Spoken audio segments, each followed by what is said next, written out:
बुद्ध मन पर काम करते हैं। पश्चिम ने मन को समझना सिखाया, भारत ने मन को जीतना।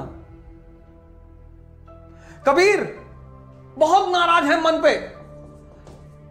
कबीर को अगर आप सुने, बहुत नाराज है मन पे, बहुत नाराज। रविदास बड़े मृदभाषी हैं।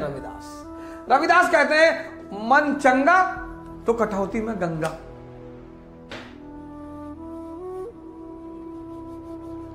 क्योंकि मन आपको दिशा देता है। मन, रविदास कहते हैं मन चंगा तो कटौती में गंगा। इस कहावत की पैदाइश एक कहानी जुड़ी हुई इस कहावत से। रविदास चमार थे जात के, जूता वूता सुलते थे, जागृत आदमी थे। एक बार उनके गांव के एक पंडित जी गंगा जी नहाने जा रहे थे। तो जब रविदास की कुटिया के सामने से गुजरे तो रविदास ने पूछा कि प्रभु काशी? बोले हाँ, काशी जा रहा हूं गंगा मैया का स्नान करने। अरे बोले प्रभु हमारा भी एक काम कर दीजिए। हाँ पंडित जी ने कहा बताओ। बोले प्रभु हमारी तरफ से ये 1 रुपया गंगा मैया को चढ़ा दीजिएगा। हाँ बोले फेंक दो। फेंक दिया। पंडित जी ने उस पर गंगा जल डाला, रुपया शुद्ध हो गया।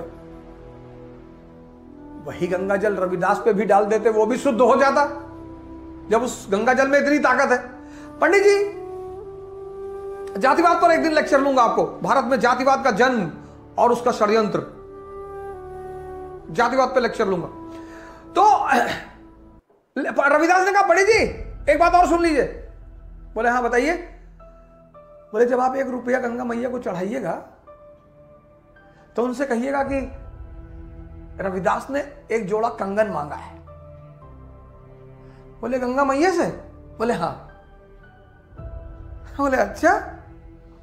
पंडित जी गए, गंगा नहाए वहां, नहा वहा के पंडित जी को याद आया कि यार रविदास ने 1 रुपया दिया था और कहा था गंगा मैया से हमारे लिए कंगन मांग लीजिएगा।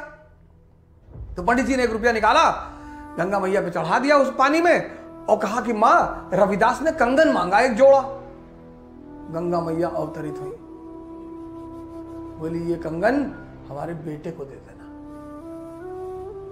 पंडित जी तो टेंशन में आ गए, हम पूरी जिंदगी नहाए, माता जी आप हमसे मिलने कभी नहीं आई। अरे बोले जाओ बाद में बात करेंगे। पंडित जी सोने का कंगन देखे, कहे रविदास को क्या पता चलेगा। पंडित जी ने जाके काशी के राजा को वो सोने का कंगन दे दिया। तो राजा ने बड़ा गिफ्ट उफ्ट दिया, जमीन उमीन तोहफे में दी। पंडित जी लौट आए गांव। बोले पैसा चुमाड़ा चढ़ा दिए रविदास? बोले चढ़ा दिए।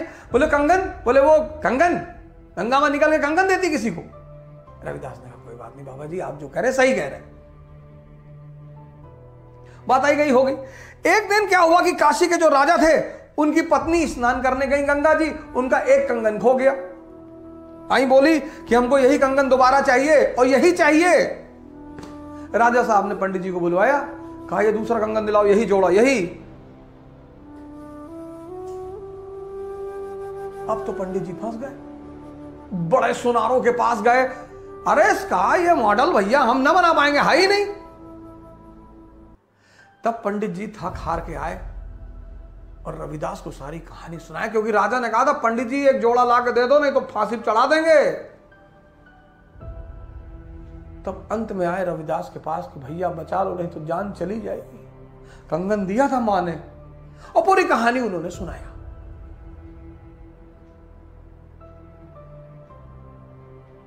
अरे रविदास ने कहा आप चिंता ना करो, राजा साहब को बुला लो, हम कंगन यहीं दे देंगे। कहीं यहीं? हाँ। बोले गंगा जी को हम यहीं बुला लेंगे। तो जो चमड़े का काम करते थे उनके पास कठौता होता था, उसी कठौते में वो चमड़े को भिगोते थे। तो राजा साहब, रानी साहिबा सब लोग आई कंगन लेने के लिए कि वो तो गंगा मां का कंगन है। सब आए देखने के लिए कि गंगा मां कंगन देंगे। बोले हाँ। तो रविदास की कुटिया पे आए तो रविदास खड़े हुए कठौते से हाथ जोड़ा, कहा मां 1 जोड़ा कंगन और दे दो। तो कठौते से गंगा जी निकल आई। वहीं पर यह मुहावरा बना, मन चंगा तो कठौती में गंगा। तुलसीदास ने कहा जाकी रही भावना जैसी,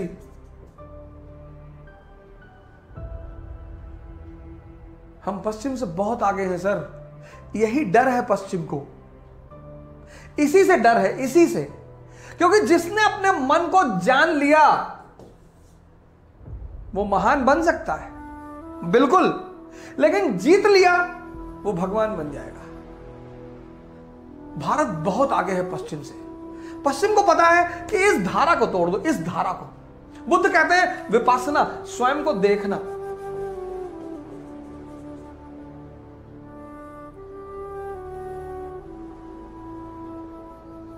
बुद्ध कहते हैं तुम क्यों ईश्वर के चक्कर में पड़े हो यार, तुम्हारी परेशानी तुम्हारे अंदर है।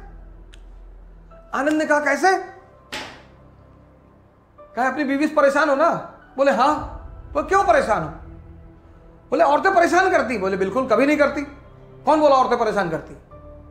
तुम शादी करने गए थे 500 आदमी लेकर, शादी करने क्यों गए थे? सोचे थे मजा आएगा, एक ही बात सोचे कि मजा। शादी मतलब जिम्मेदारी, इसलिए शादी के साथ एक शब्द जुड़ा है हनीमून। हनी सन नहीं जुड़ा, मून। 4 दिन चमकेगा फिर अंधेरा, इसलिए जब शादी होती किसी की तो उसे हनीमून पे भेजते कि भैया 4 दिन, फिर लौट आना, काम धंधा है, परिवार है। विवाह एक जिम्मेदारी है। सूरज हमेशा चमकता है, तो उन्होंने हनी सन नहीं कहा। प्रेम में कोई हनीमून पे नहीं जाता, क्योंकि प्रेम में जिम्मेदारी नहीं है। ये देखिए, ये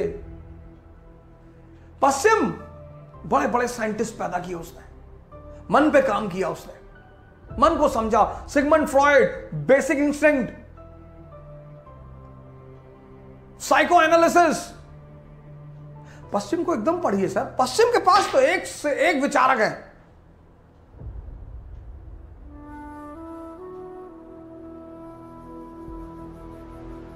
तो आपने क्या किया?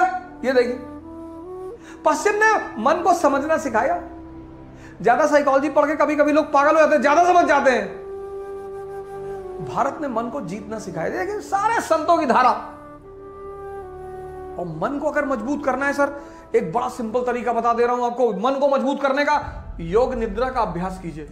योग निद्रा जो इंग्लिश मीडियम में है वो टिम रो की योग निद्रा डाउनलोड कर लें। टिम रो, कुछ करना नहीं है सर, लेट जाना है, कॉन्शियस मूवमेंट सर 2 दिन में उसको अपनी आंतरिक ताकत का एहसास हो जाएगा सर।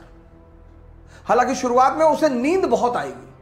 हिंदी मीडियम वाले स्वामी निर्जनानंद का कर लें। हिंदी मीडियम जो हिंदी अच्छी समझ रहे हैं, स्वामी निर्जनानंद मुंगेर से। और जिन्हें हिंदी में दिक्कत है वो इंग्लिश में टिम रो की कर लें। ये कर ले सर, और कुछ करना नहीं है, लेटना है आधे घंटे के लिए। वो निर्देश देते जाएंगे, आप उस निर्देशों का पालन करें। कोई फिजिकल एक्सरसाइज करनी नहीं है।